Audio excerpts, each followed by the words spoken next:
Thus is the life of a hospice social worker. Life period. Yes, true that. So I have a little bit of a slideshow. I was just given a few days notice, to be honest, and we can't figure out how to hook it up. So I'm just going to be doing a lot of talking. But I do understand there's at least one person here who probably has some personal insight into this topic. And my guess is maybe some others do as well. So let's, let me go to the next slide. I like to use analogies when talking to patients and families about really any disease process, but particularly when it comes to Alzheimer's and dementia.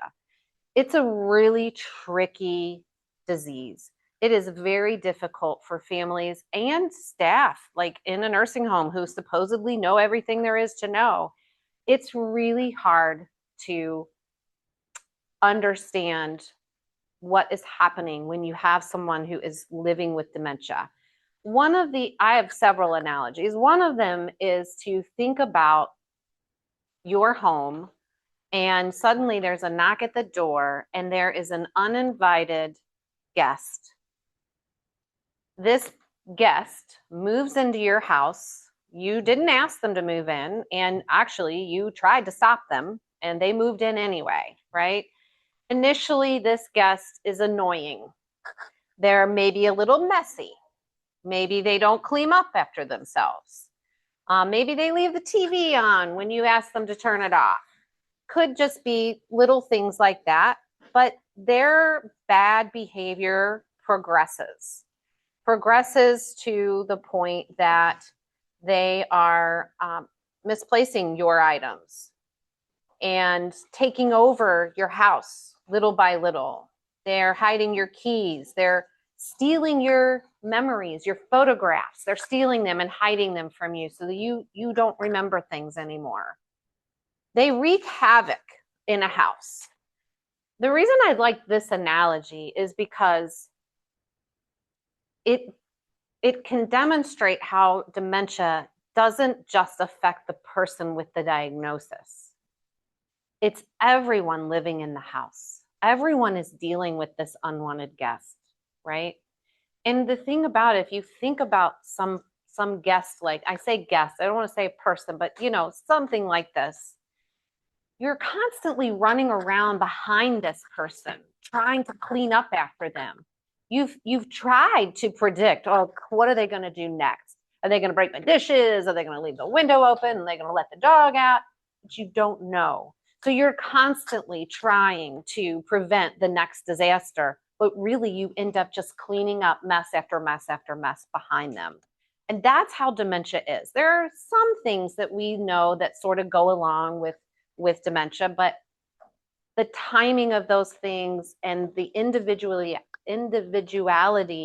of the disease process makes it really hard for families and caregivers to predict and to keep people safe from this dreaded unwanted guest. What is dementia? It is an unwanted guest, but the other thing is it's not a disease. We think of it as a disease, but dementia itself is actually a syndrome.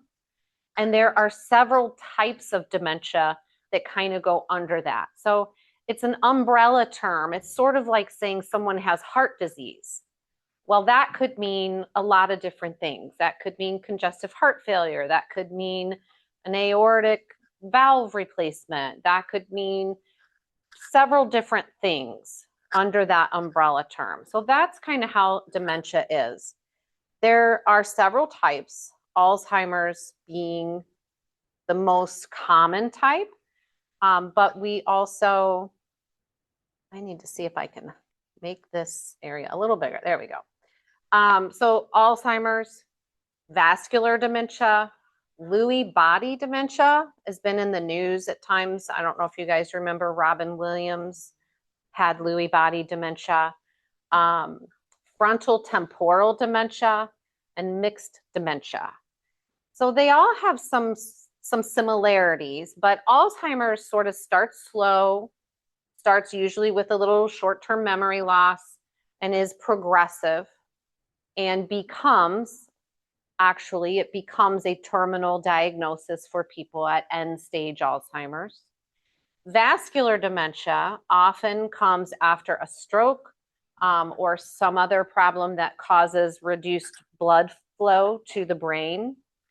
Lewy body dementia it's a really tough one. It does cause hallucinations. It can cause tremors. You might think a person has Parkinson's. They can have very significant fluctuations in their mood and in their behaviors on any given day. Frontal temporal dementia. My own father had this particular dementia, which is also very challenging for caregivers because this frontal temporal lobe is our executive functioning. It's the place that helps us control our impulses. And so somebody with this type of dementia, they think, I want to, for example, my own dad, I want to go get my hair cut. Next thing I know, my dad is out hitchhiking at 87 years old. Okay. Yeah. Thank God he lived in a small community and everyone knew him and someone picked him up and took him home, called us. And actually, lest you think we were neglectful, he actually had 24-hour care. But the tricky thing about frontal temporal is that impulse becomes so strong, you can't stop him. He got away from the caregiver and was on the corner hitchhiking. So yeah, and then you have mixed dementia, which is unfortunately can be a combination. And my dad actually did have Alzheimer's as well as frontal temporal. So you can unfortunately see lots of different effects. Another analogy about dementia that I just actually came across this week that I thought was phenomenal. It really helped me understand the process that people with dementia are going through. It's called the bookcase analogy. And if you can imagine next to me that I have a tall bookcase made out of kind of flimsy wood. This is my factual bookcase, and there are books from top to bottom. The top of the bookcase represents the most recent memories, the most recent experiences, all the way down to the bottom where are the furthest away, my childhood memories, right? And if you think about dementia as almost like an earthquake, it starts shaking this bookcase. And you can imagine what's going to happen first. Those top books, those recent memories, they're going to topple and fall off, leaving you with memories maybe from 10 years ago, eventually 20, 30, 40. Eventually, people, often with Alzheimer's in particular, can remember their childhood with crystal clarity, but cannot remember their daughter's first name. Which takes us to the second bookcase. So this was our factual, our memory bookcase. Over here, we have another bookcase, top to bottom. The difference is this bookcase is built of very solid oak. It's a very solid bookcase, and it holds our emotions, our emotional responses to all of these events and facts. This bookcase is much sturdier. It's going to get shaken for sure, but things are going to fall off much more slowly. So that person who maybe can't remember their daughter's name, because that's a fact, and that fact resides down here, right, from maybe your 30s on up, and now I'm really living down here in my teens or even younger. They're still going to remember that when this person walks in whose name I can't recall, I feel safe. I feel happy. I feel like I know this person. And I'm sure everyone in here has known someone with dementia at some point. It's so prevalent. And The worst fear that we have, and I've heard many families say this, is that day that comes that she doesn't know who I am. And I have talked with people about this before I even knew this bookcase thing. She may not know your name. She'll feel that she knows you from somewhere, and it's a good feeling. And so a lot of families choose not to visit at this stage. They think that their loved one won't know the difference, they won't remember. But I encourage you, and I encourage you to be talking to your kids to encourage them to still visit as much as possible, because that feeling does remain.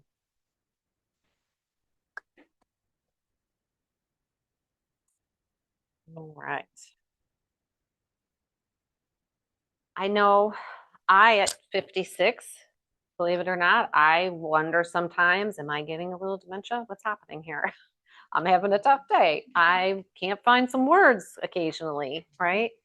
Um, and we hear about Alzheimer's, we hear about dementia all the time. It is always sort of in the back of our minds, but there is normal aging, normal things that happen versus dementia. So not being able to remember, the name of the town that I went to, when I was 14 with my dad on vacation, that's kind of normal, right? Um, Not remembering my dad is dead. That's not normal. That would be considered not normal, right? Walking into a room and scratching your head and thinking, "Oh, geez, you've done this? What did I come in here for?" I do it every day, multiple times. But that's normal, right? Because we're just distracted. As we're walking to that room, our brain is going in three other directions, right? So that's kind of normal. Walking into a room and not knowing where you are or how to get out, that's not normal, right? That is dementia. So there are a lot of different warning signs that we look for and that are pretty scary when we're with our loved ones and we start to notice things. Memory loss is, of course, the number one thing that we think about and we look for. Planning problems, my father-in-law was an exceptionally skilled woodworker, and he could think to himself, I want to make a lazy Susan. And he could plan out, oh, I'm going to need this wood, I'm going to need this size, I'm going to need this tool. Dementia takes that ability to plan those things away. So you will see people losing interest in a lot of things that they had interest in before because they can no longer figure all those steps out, right? Familiar tasks like that, they lose all the ability to complete all the different steps in the task. Confusion, not remembering that maybe we just talked about this. You don't remember we just talked about this yesterday? Or getting lost. Of course, that is a big one.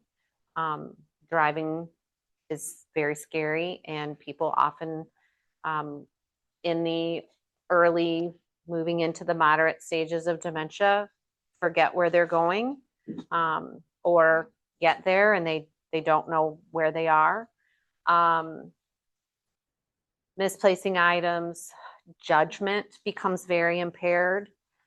To me, one of the scariest things I've ever heard is that as we age, that part of our brain that helps us figure out what is a scam shrinks, which is why so many of our aged folk are prey for scammers.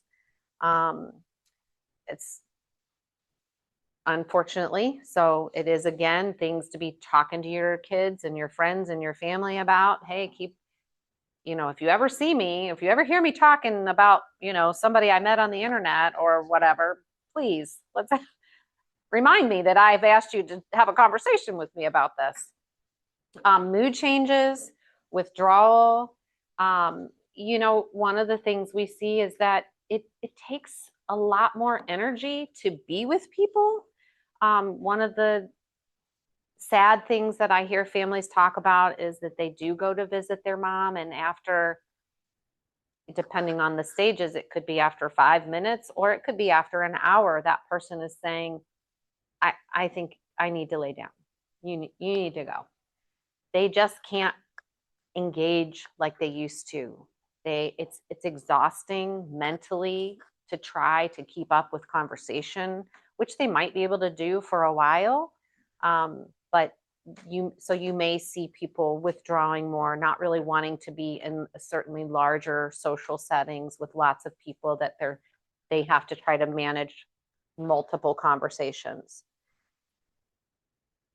There are various stages to dementia.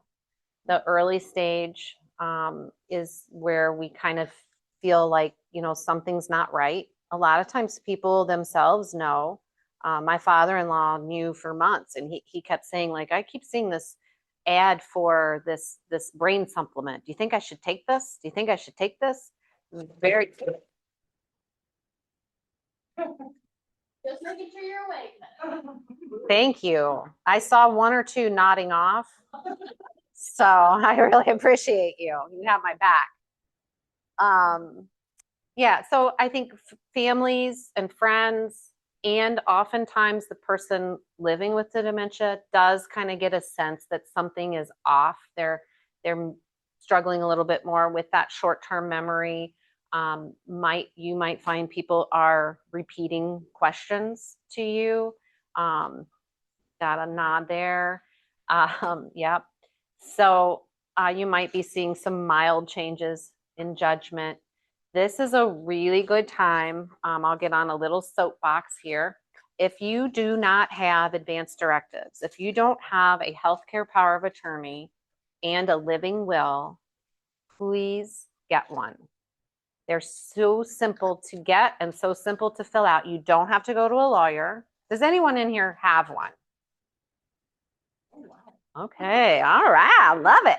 If you don't have one, you don't have to go to a lawyer. They probably have them here. I would guess they have. State of Ohio has standard forms. You can call me and I will email them to you. I'll put them in the mail to you. They're very easy to fill out. If you don't have one, if you have children, or if you have a spouse, your spouse becomes your legal decision maker, which maybe that's fine unless you and your spouse both have something wrong. Then it falls to your children. And in the state of Ohio, it's not the oldest child, but it's the children together kind of have to come together on decisions. I really encourage people now, while you're you're with it, you know what you're talking about, make some decisions, have some conversations with your kids, with your family now. And just as a little side note, if you have multiple children, don't just choose your oldest child because they're your oldest child.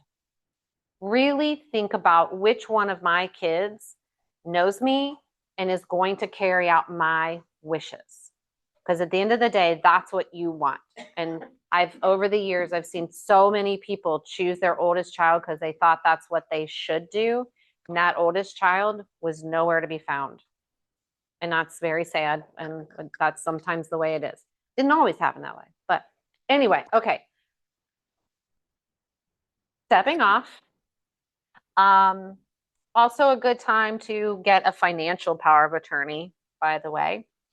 And if you don't have one of those, again, I'm just going to beg you either. This is just based out on my own experience personally and professionally.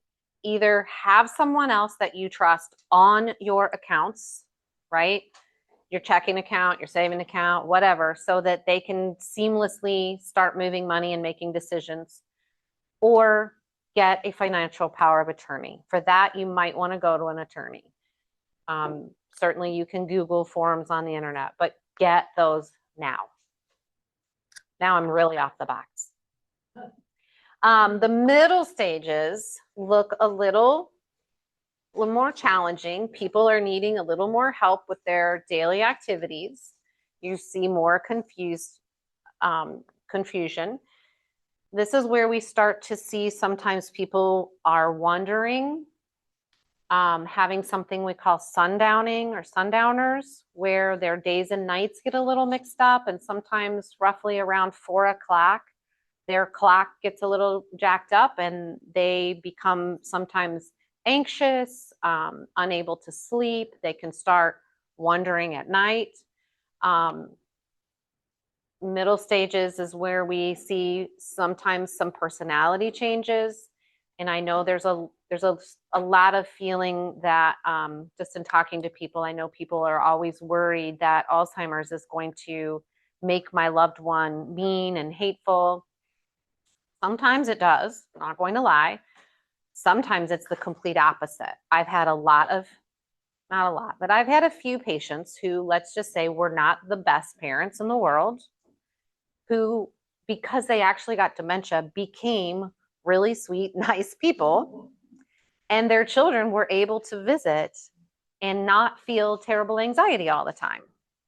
So that happens, but it also happens that, and more often than not, what actually happens is your core personality stays the same, and it just becomes every day more and more, this is your core personality, while all the other stuff, the memories, the interests, and things like that fall away. So if you were a very unassuming, quiet person throughout your life, you might stay that way. If you were a very demanding person who expected things to happen right now, you might stay that way. So that core personality generally remains the same.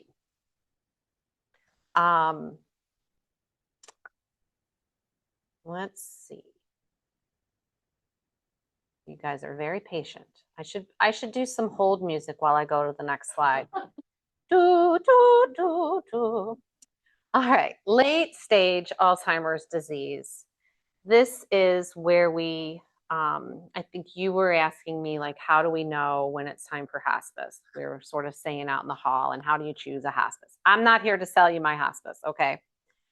But it is a very important piece of this discussion. Again, Alzheimer's and some of these other dementias, but generally Alzheimer's, when we're talking end of life, can lead to end of life, because not only are people forgetting memories, what they had for breakfast,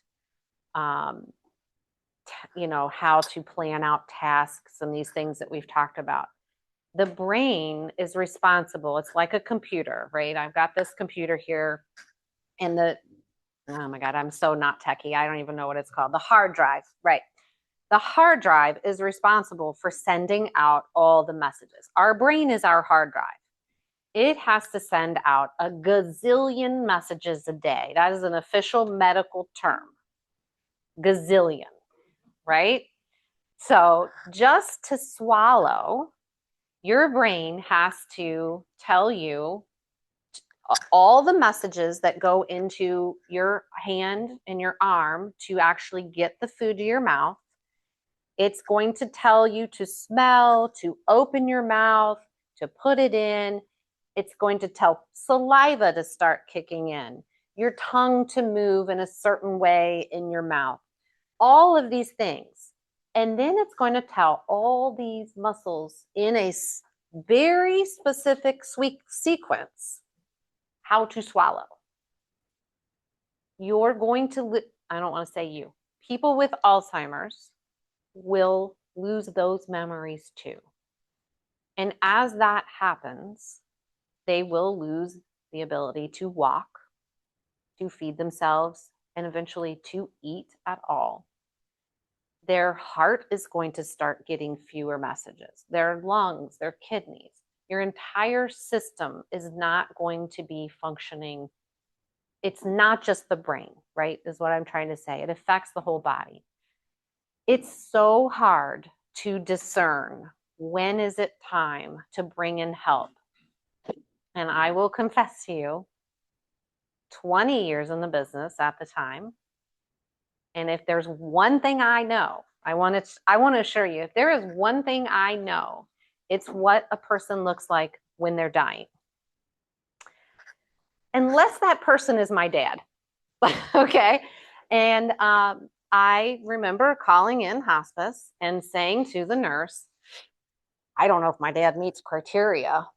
And that nurse looked at me with so much compassion and empathy. And she said, oh, honey, your dad meets criteria. And she was right. And he was with us another 3 weeks.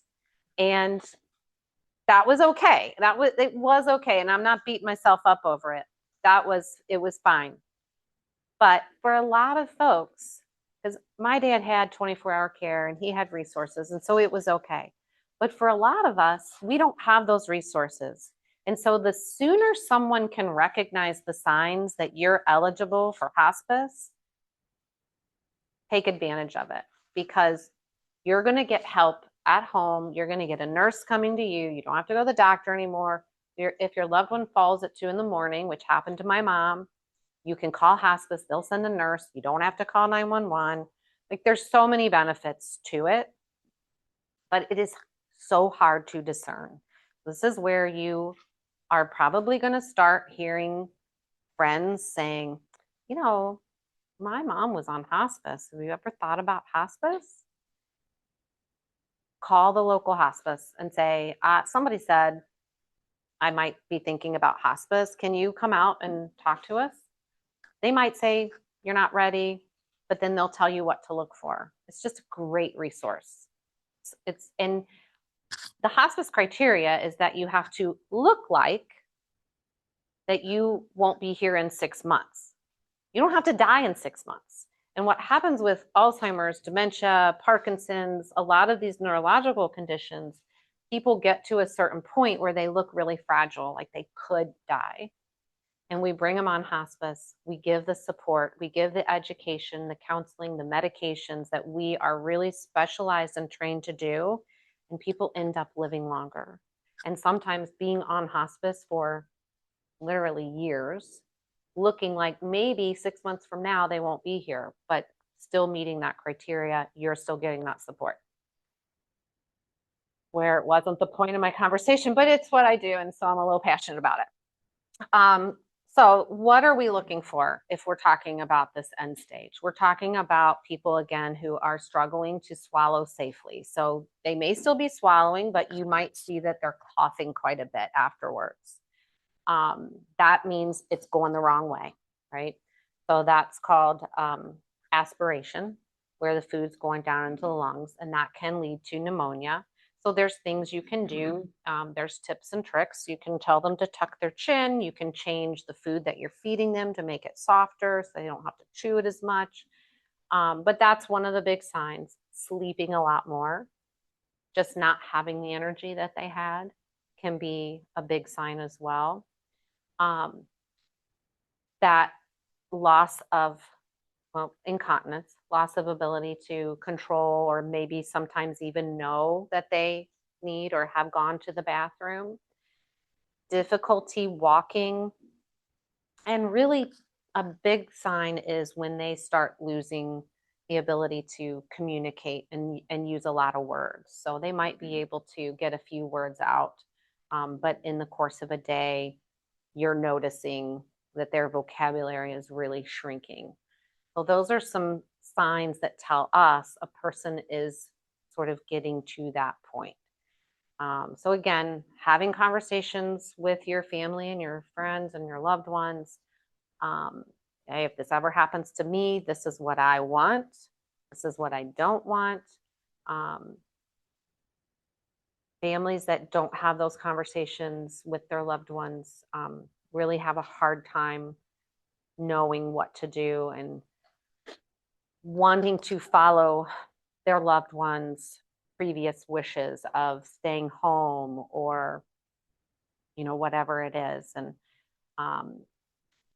that actually leads me to another analogy. I think I have tucked away down there somewhere else, but as caregivers, is anybody in here a caregiver for any disease? Anybody? You guys are taking care of some folks.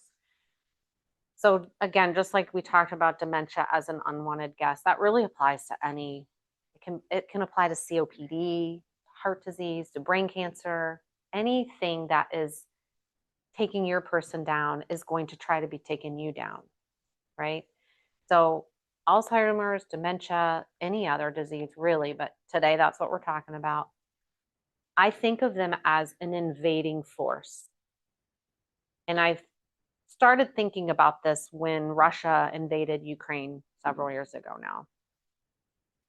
And how Ukraine immediately started reaching out to every country for every bit of help they could get. They needed soldiers, they needed weapons, they needed money, they needed everything they could get, right? It's the only reason they're still a country today is because they reached out to everyone and anyone and begged for help. Dementia is that invading force. Caregivers need help. There is not a single caregiver in this universe who can fight the effects of dementia on their own. It's not possible. We make promises to our loved ones. I'll never put you in a nursing home. Number one, the worst thing a person can ever tell their loved one. We do it because we love them. We do it because we mean it. We absolutely mean it. I will take care of my mother. I'll never put her in a nursing home. Problem is, we don't understand at that time that we're about to be invaded by a force that we cannot fight alone. That invading force will become an occupying force. It will happen. It's a matter of time. The more help you get, the more you can keep it at bay, but it will become an occupying force. And at that point, that disease will make the decisions. You will respond. If that disease says, I can't be at home anymore, that's what the disease says. Your job shifts. Your job becomes, how do I make sure that my loved one is in the best place that I can get them, is getting the best care that they can get, because this occupying force has now decreed that I can't do this at home anymore. It's not you. You're not breaking your promise. And that's what I want people to always understand. No one in this room who has promised a loved one that you wouldn't do something or you would, you're not breaking that promise to that person. You're responding to forces beyond your control. Well, that's pretty heavy. This whole topic is pretty heavy. And it's no fun. It is a total roller coaster, which as a kid I loved, and today makes me want to vomit, just the thought of one, right? Dementia is a total roller coaster. It comes and goes. It's up and down, and you'll have one of the things that I see people get real confused about, and caregivers get real frustrated with, is somebody comes in from out of town and suddenly this person with dementia looks clear as a bell. They just had a 3-hour visit and they were great, right? You're nodding, you've seen it. You might have been the recipient of those couple of great hours too, where your sister, your brother, your uncle is saying, I swear to you, she's been in terrible shape. I'm not making it up, right? That's the nature of dementia. It is this roller coaster. And again, to some degree, that does apply to other conditions as well. My theory, and I'm no scientist, I'm no anthropologist, but I've developed a sort of a theory that it goes back to sort of our caveman days, where we have to always look strong. We can't be vulnerable. We can't let other people know that we are vulnerable, that we are weak. And so when a nurse comes in that we don't know, or a child comes in from out of town that we haven't seen in a while, somehow we just shore it up and we look as good as we've looked in weeks or months because we can't be vulnerable. That's my theory. But for those of you who are caregiving and you've had that experience, just know you are not alone. So we've talked quite a bit. Are there any questions at this point? So then you should only call hospice then when your loved one is dying? Thank you. That's a great question. And that's a yes and a no, because it depends on what we think of as dying. And most of us, myself included, before I got into this work, think of dying as my loved one has maybe days, maybe weeks. If I'm lucky, there's weeks here.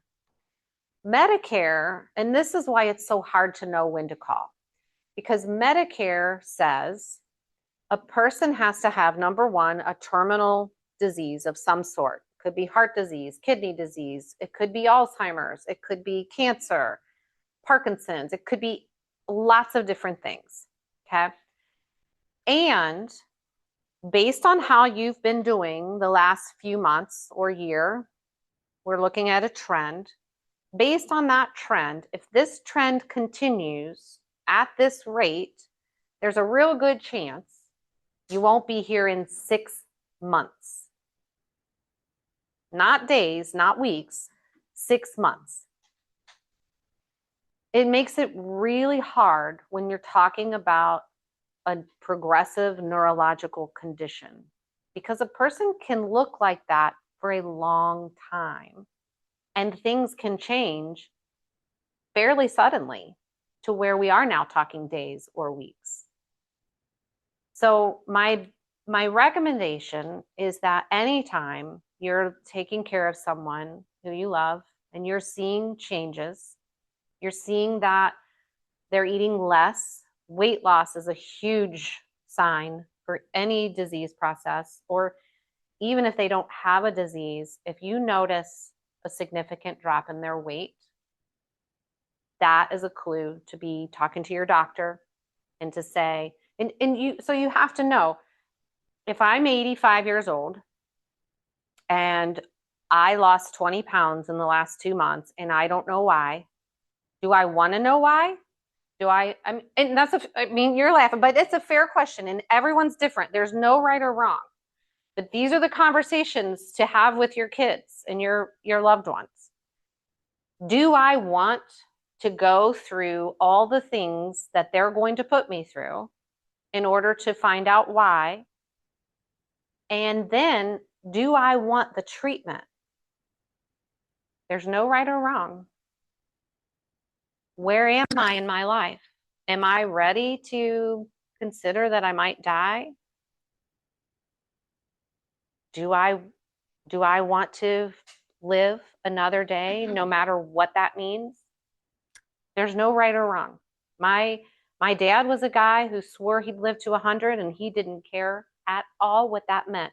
If he was breathing, he was living. Right? My mom was 80.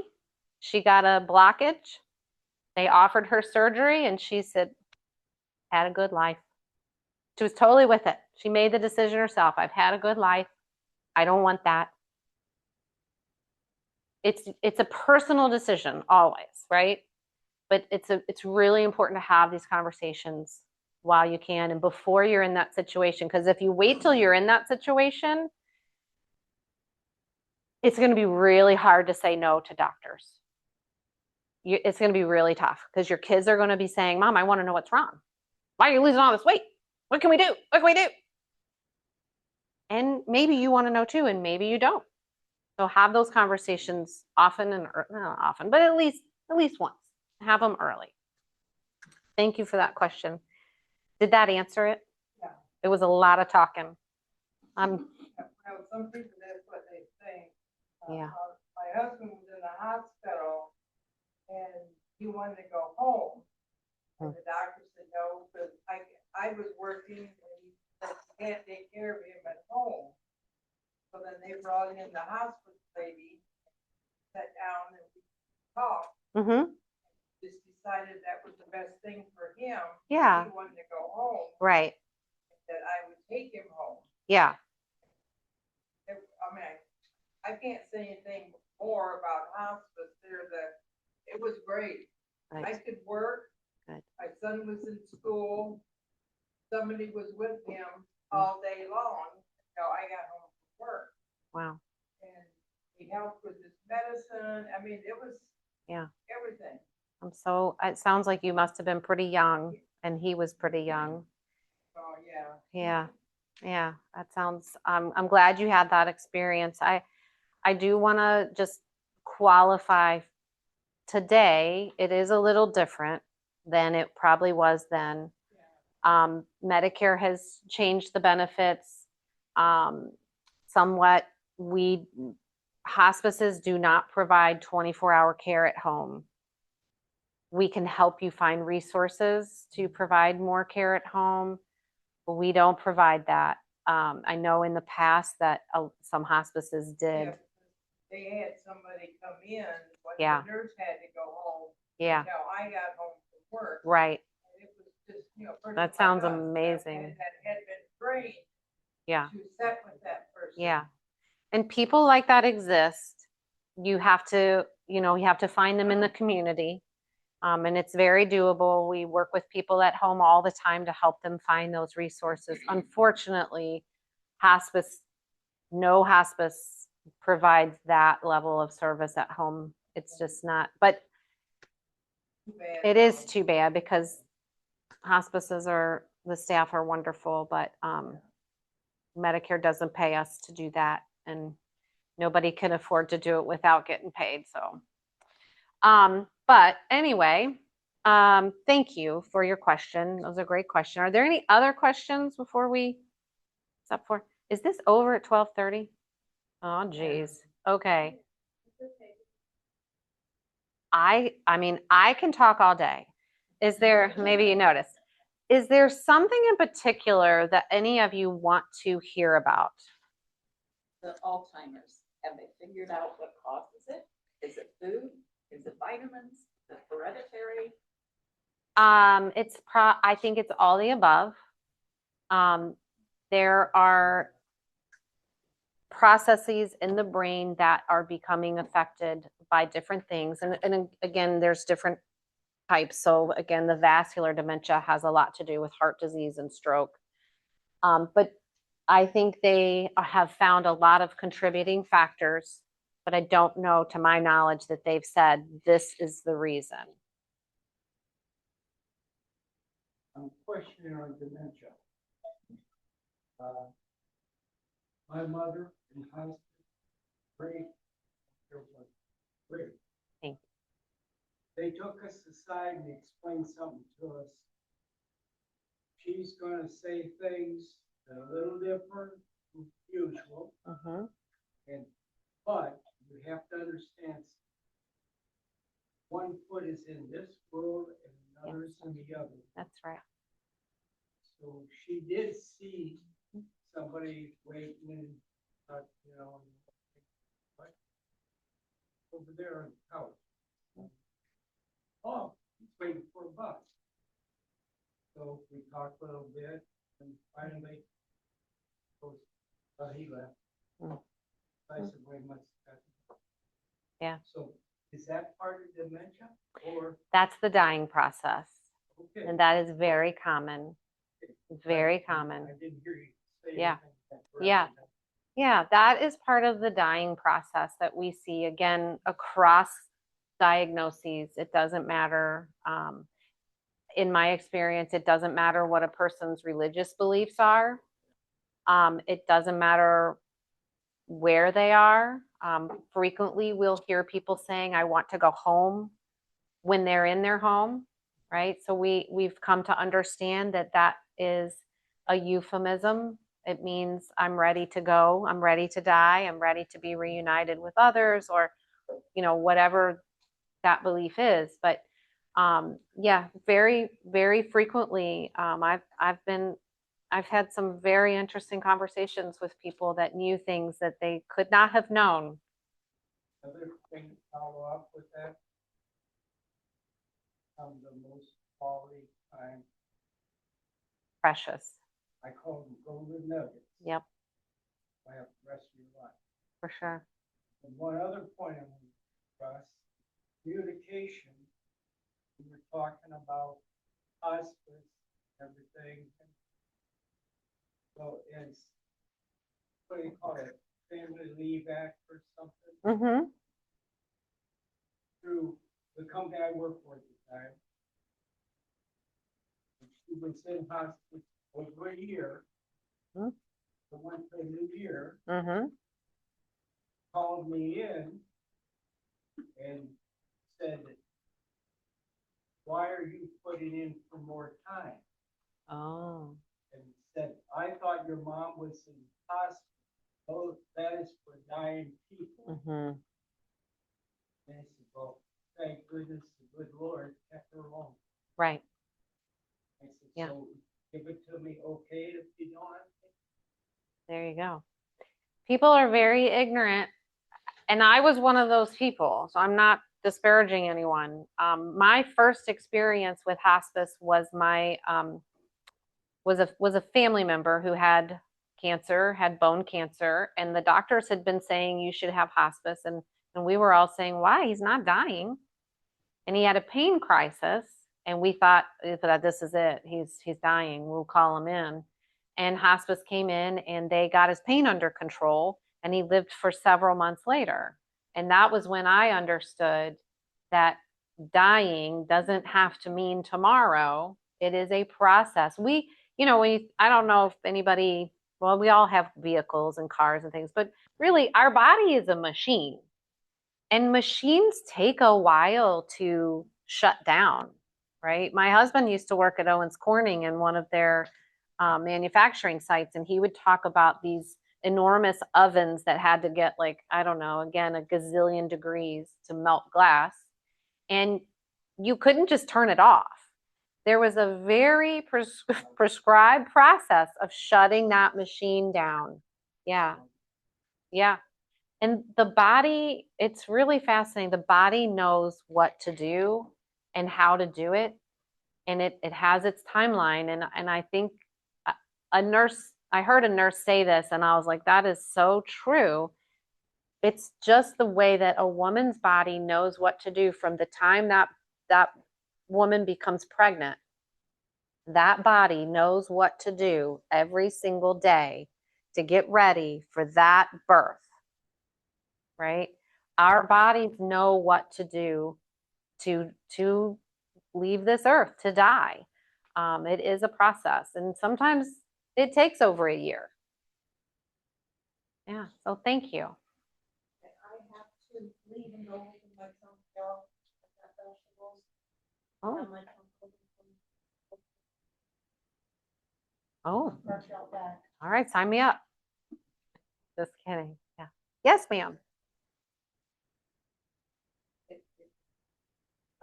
Years ago, they used to say that they couldn't really diagnose it until they could Yes. examine the brain after Yeah. that. Is that still true? That is still technically true. There are more tests now. There's a blood test they're working on. There's MRIs.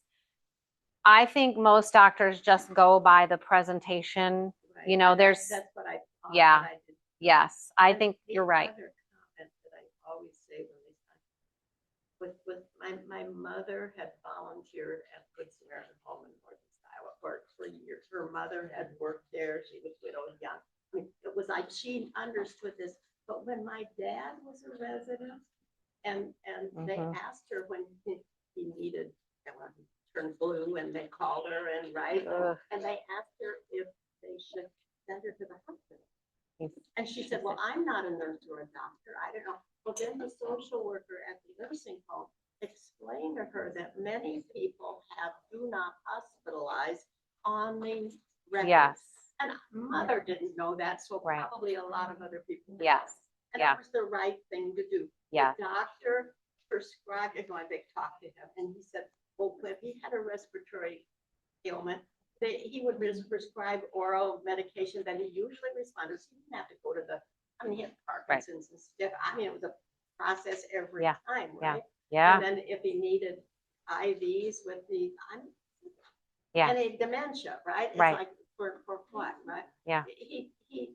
And so they just prescribed without Yeah. seeing him, and it worked for a year. And then he couldn't swallow anymore. I mean, but it was a year or more than a Right. year after. Yeah. They said, do not hospitalize. Yeah. And they have to comfort. The other thing is that I think that some people don't know that you're not uncomfortable if you You're right. And they swabbed his Yeah. mouth so that he like, couldn't swallow, right? Yeah. Yeah. And Yeah. It's like, they kept him comfortable, Yeah. and he knew he was done. Yeah. Yeah. We Wow. just didn't know when. Right. We never do. Yeah. Yeah. We don't have those crystal balls. Yeah. Thank you. So great points. You're right. People worry that my loved one's not eating, they're starving to death. But what is actually happening is that they are dying, and that's why they're not eating. But our brains tell us it's the opposite. Our brains tell us they're dying because they're not eating, right? But really, the body knows what to do. And you'll see about 6 months, usually before someone dies, you'll start to notice they're eating less and less and less because, again, their body knows what it needs. Yeah, thank you. And the other thing, my aunt was the nurse, that same nursing home. And she taught somebody how to go to get out. She had a walker. She taught the visitor to, she says, I'm supposed to meet somebody outside. And they let her out. And they And of let- course oh, she was- geez. I need, Yeah. you understand? So they had Yeah. just had the memory unit. Oh, And so they had, and they put her there. yeah. Well, she had 3 daughters, but one in Elgin, Illinois, and I was corresponding with her with emails, and Sharon said, well, they put her in the lockout unit. I'm going to call the doctor. But I had gone with Mom. We ate eaten lunch with Aunt Ruth. She was another Ruth. That Saturday, right? And it's like, well, I told Sharon, I said, well, when she got in the nursing home, she says, I don't know why I'm here. I have a home. Right. Well, then when she Yeah. got in the Locked memory unit. she said, I don't know why I'm here, but I have 2 other homes. Oh, And then, and when you said something about they're kind of done for, but we got done with lunch, we visited a little bit, and she says, I guess I'll go home now, and she went to her room. yeah. It's like, right, and so I told Sharon, I said, Mhm. if you talk to the doctor into moving her again, she'll probably Yeah. think she had. It's very confusing. Yeah, for sure. Yeah. Yeah. Yeah. Yes, ma'am. Do they have a hospice hospital in this area? So Hospice of Northwest Ohio has 3 units. One is in Perrysburg, one in Toledo, and one in Sylvania. The one in Perrysburg, they have a residential wing where you can pay out of pocket to live there. You have to meet certain criteria for that. Otherwise, again, the Medicare regulations have really tightened up on the use of those units. When I first started, I worked there starting in 2006, and frequently we would have people who maybe had a tough home situation, and I would make the case like, we can't send them home, they need to stay, and we would keep them and write it off. That doesn't happen anymore. It's really for symptom management, and once your symptoms are managed, then they are looking for you to return home or go to a nursing home or whatever it is. But I mean, they are amazing. My mom died in Toledo one, and My husband had brain cancer, and at the last stage, she couldn't do anything at home with him, Yeah. and they actually put him in the hospital. Yeah. I think it was 2 days before. yeah, yeah. So they're going to be looking for that very end of life, or they've got out of control pain or nausea or something like that they need. So the hospice inpatient unit is it's considered like ICU for hospice care. So they have to be able to show Medicare, like they need an RN available 24/7. We're making medication changes. The care cannot be provided in any other setting. And sometimes that only takes a couple of days to get people comfortable. Sometimes it takes a lot longer. It can take, depending on the disease process, take a couple of weeks. No, thank you so much. Appreciate you being here. Yeah. So, yeah. Any other thoughts or questions about anything? I'm an open book. Yeah, thank you. Yeah. Yes, it was. Thank you. Thank you guys. I really have enjoyed this. Honestly, I'm glad to be asked to do it and would love to come back if you have other things that I could talk about, be happy to do so.